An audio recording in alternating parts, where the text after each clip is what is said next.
Is it possible to be totally honest in our society, and is it wise? It's a good one. Well, it's certainly interesting. Truth does get you free.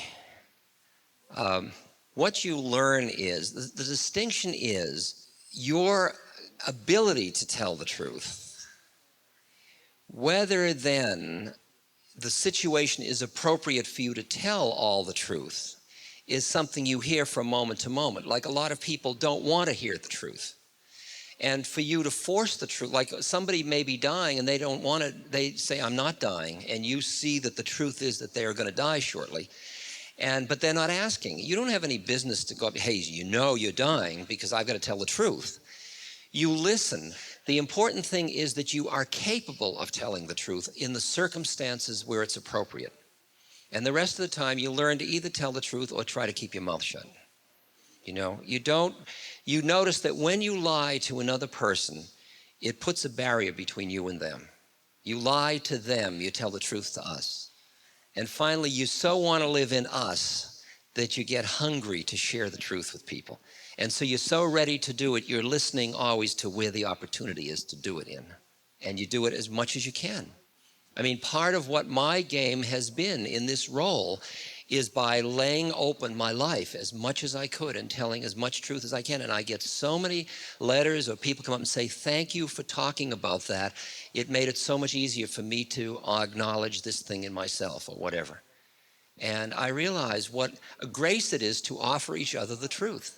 And I love so much when I enter into contracts with other human beings where we say, let's try to share truth.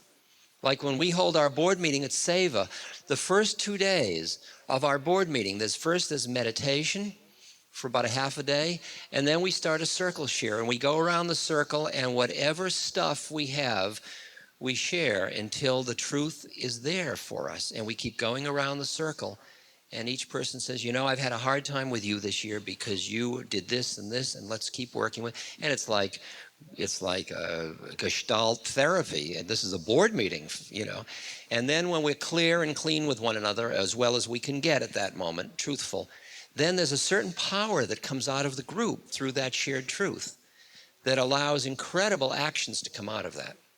And it gets very addictive when you're living with other people in truth. And relationships are very scary to try to deal with the truth because it is so chaotic. See, the predicament with the truth is that there's not a truth. It's changing from moment to moment.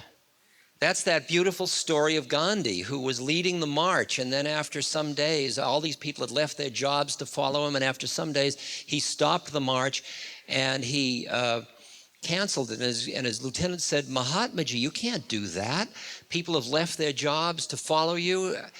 He said, God is absolute truth. I am a human. I only understand relative truth. My understanding of truth changes from day to day. I'm sorry, I must be committed to truth, not to consistency. See? And that's part of the problem, that your truth changes from day to day, because who you are changes from day to day. I mean, I can at one moment love you all, at another moment I don't ever want to see you again. And I can go, and those are both my truths. And how do you live when two people are hundreds of people each, and then they meet for breakfast? Who meets every day? I mean, one day you're so delighted with the person you're seeing, and the next you think, who the hell is this in bed with me? And these are both true. And is there any relationship that can handle all that truth? And say, yeah, let's deal with the truth. And it's scary as hell because it's all this. I want to kill you. I want to hold you. I want to, and it's all of it because we are each everybody to everybody else. See, the way the Dalai Lama said it, see everybody as if you know them already. His real statement was, see everybody as if they're your mother.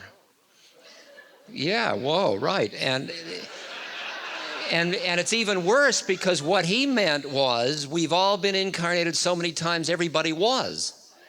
See, which is even worse than you thought. So the problem is when you look at another human being, as you get quieter, you begin to realize all the ways you've known that person. And then, which is the truth? Which is the truth? Were you my lover, my friend, my enemy, my elder, my child? Which were you? What was it?